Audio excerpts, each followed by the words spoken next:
What happens when an entire segment of the population is trained and socialized to distance themselves from the experience of women as much as they possibly can? We explored that topic yesterday when we looked at a Reddit post in which somebody asked women to share experiences in which they had felt afraid or intimidated by men, even though the men maybe were not even meaning to do it and they weren't aggressive, maybe it was even well-intentioned. It is a really humbling experience to read those comments and to honor the truth about what women are experiencing and about all of the things that I do not have any clue about as a man. We cannot be awesome dads. We cannot be awesome members of our community. We cannot be effective leaders if we don't come to understand the experiences of sexism in the lives of the women that we allege to love and care about. So what can we do to transform our consciousness? I want to talk to you about a really important book. And before you tune off, I want to tell you this Mark Twain quote. He said, "The man who does not read has no advantage over the man who cannot read." Friends, it is a massive resource to change our life and to change our consciousness. If you're not doing it, you are playing on hard mode unnecessarily.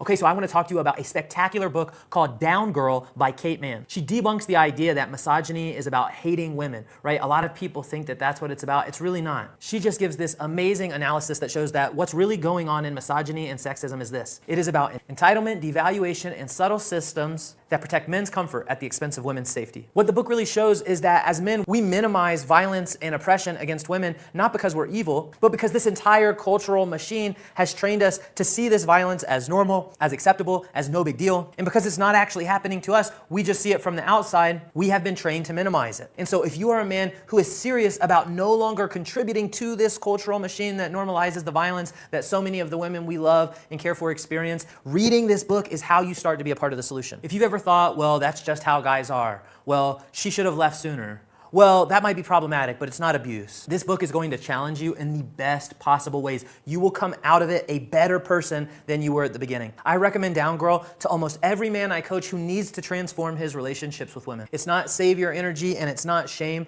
but it's just showing up with incredible clarity and presence that facilitates real change and real connection. Let me know if you know this book or if you're open to reading it in the comments. And don't forget, I run a regular book club where we get together as men and read exactly these type of texts specifically so that we can make meaningful, massive, quick change in our lives. If you're tired of going it alone and you want to get in with a community of growth-minded men, visit the link in my bio and join the waitlist today. If you found this helpful, hit follow for more.